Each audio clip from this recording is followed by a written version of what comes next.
ہر شخص کا جو زندہ ہے اس دنیا میں اس پر کسی نہ کسی کا کوئی حق ہے، اور آف کورس اس کا بھی کسی دوسرے پر حق ہے۔ تو ہر شخص پر کچھ حقوق بھی ہیں، اس کے حقوق بھی ہیں جو دوسرے کے ذمے ہیں ان کا ادا کرنا، اور ہر شخص پر کچھ واجبات بھی ہیں، وہ دوسرے کے حقوق ہیں اور اس کے ذمے ہیں ان کا ادا کرنا۔ تو اسلامی زندگی حقوق اور واجبات کا مرقع ہوتی ہے۔ جس رشتے میں بھی بندہ کسی دوسرے کے ساتھ، خالق سے لے کے مخلوق تک جڑا ہوا ہے، جس کسی کے ساتھ، تو وہ جڑنے کا مطلب ہے کہ حقوق اور واجبات کا رشتہ ہے آپس میں۔ کچھ رائٹس ہیں، کچھ اوبلیگیشنز ہیں، کچھ آپ کو ملیں گے، دوسرا آپ کے لیے ادا کرے گا، کچھ آپ دیں گے، آپ کسی کے لیے ادا کریں گے۔ ادب کہاں ٹھہرتا ہے؟ ادب یہ ہے اس کی جگہ جس کسی کا بھی آپ پر حق ہے، کوئی حق ہے۔ اللہ کی ذات ہے تو آپ اس کے بندے ہیں تو اس کے حقوق ہیں۔ آپ اللہ کے رسول صلی اللہ علیہ وسلم آپ امتی ہیں تو ان کے آپ پر حقوق ہیں، یہ اور آپ کی طرف سے وہ واجبات ہیں۔ مخلوق کے مخلوق پر حقوق ہیں اور آپ ادا کرنے والے ہیں، سو واجبات ہیں۔ جس کا بھی آپ پر کوئی حق ہے، اگر اس حق کو آپ سمجھ لیں، جان لیں، اس کا ادراک آپ کو ہو جائے، سمجھ آ جائے، مان لیں اور اس کی معرفت ہو جائے تو اس کو علم کہتے ہیں۔ تو جب اس حق کو سمجھنے کے بعد آپ اس کی ادائیگی کرتے ہیں تو حق کی یا اپنے واجب کی، دوسرے کے حق کی اور اپنے واجب کی ادائیگی کو عمل کہتے ہیں۔ وہ جو عمل کرتے ہیں آپ، یعنی حق کی یا واجب کی ادائیگی کرتے ہیں، اس ادائیگی کی خوبصورت اور عمدہ طریقے سے اور اعلیٰ سلیقے سے ادائیگی، اس کو ادب کہتے ہیں۔ تو ادب گویا چونکہ ایک مکمل طرز عمل آ گیا، تو اللہ کا ادب ہے، رسول کا ادب ہے، صحابہ کرام اہل بیت اطہار کا ادب ہے، تمام اکابر سلف صالحین اولیاء بزرگان دین کا ادب ہے۔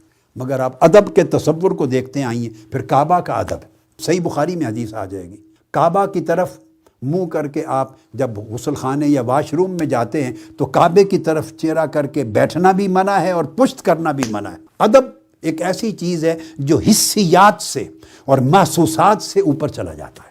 جو چیز سنائی نہیں دے رہی، دکھائی نہیں دے رہی، آپ کے سامنے فزیکلی نہیں ہے، تو ادب چونکہ اس کی جگہ دل ہے، جب تک اس کا احساس، اس کا ایک لطیف احساس، پیشن، اس کی فیلنگ جب تک دل میں نہ ہو، اس وقت تک وہ ادب نہیں بنتا، کیونکہ اس نے رویے میں ڈھلنا ہے۔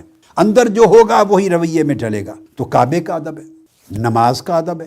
کعبے کی طرف منہ کر کے تھوکنا جائز نہیں، دائیں بائیں تھوکے، یعنی واش روم میں نہ اس طرف منہ کر کے بیٹھنا، پشت کر کے بیٹھنا، یہ کعبے کا ادب ہے۔ نماز کا ادب کہ آپ نماز اللہ کی پڑھ رہے ہیں، آگے سے کوئی نہ گزرے۔ اب آپ سوچیں اگر کوئی 10 بار بھی آگے سے گزر جائے تو آپ کی نماز کو کیا فرق پڑتا ہے؟ نماز تو نہیں ٹوٹ سکتی۔ نماز تو آپ کے اور آپ کے مولا کے درمیان ایک تعلق ہے جو آپ ادا کر رہے ہیں۔ سامنے سے آدمی گزرا ہے تو نماز میں منع ہے۔ کرسی یا کوئی دیوار یا کوئی چیز حائل ہو سترہ تو پھر گزر سکتے ہیں۔ وہ کیا؟ وہ نماز جو عبادت ہے اللہ کی، اس عمل کا ادب ہے، قرآن کا ادب ہے، بغیر وضو کے چھو نہیں سکتے۔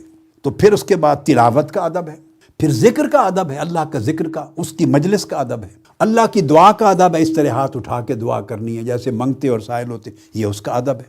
کھانے کا ادب ہے، پہلے ہاتھ دھونا، کس طرح بیٹھنا، کھانا، اس کے بیٹھنے کا ادب ہے۔ پینے کا ادب ہے، 3 سانس لے کر پینا، سانس سے مراد پانی کے اندر نہیں، مشروب میں سانس نہ لینا، یہ بھی ادب ہے۔ 3 بار وقفہ کر کے، بریک کر کے پینا۔ اٹھنے کا ادب ہے، بیٹھنے کا ادب ہے، سونے کا ادب ہے، جاگنے کا ادب ہے۔ بولنے کا ادب ہے، بہت اونچا نہ بولنا، دھیما بولنا۔ چلنے پھرنے کا ادب ہے، علم کا ادب ہے، لباس پہننے کا ادب ہے۔ پھر مسجد کا ادب ہے، دایاں پاؤں داخل ہوتے ہوئے پہلے رکھنا، نکلتے ہوئے بایاں پاؤں رکھنا۔ استاد کا ادب ہے، کتابوں کا ادب ہے۔ میزبانی کا ادب ہے، جب آپ میزبان ہوتے ہیں، مہمان جاتے ہیں تو مہمانی کا ادب ہے۔ آپ کو جمائی آ گئی تو جمائی کا ادب ہے، ایسے منہ کھول کے کسی کے سامنے نہیں، آگے ہاتھ رکھنا ہے۔ چھینک آئی تو اس کا ادب ہے۔ اس طرح کھانسنے کا ادب ہے۔ الغرض آپ کی زندگی کا کوئی بھی عمل اور فعل، خواہ وہ دوسرے سے متعلق ہے، خواہ وہ آپ کا اپنی ذات سے متعلق ہے، اس فعل کو انجام دینے کے لیے خوبصورت طریقے دیے اللہ اور اللہ کے رسول نے۔ وہ جو خوبصورت انجام دہی ہے یا خوبصورت طریقہ ہے اس کو انجام دینے کا، اس سلیقے کو ادب کہتے ہیں۔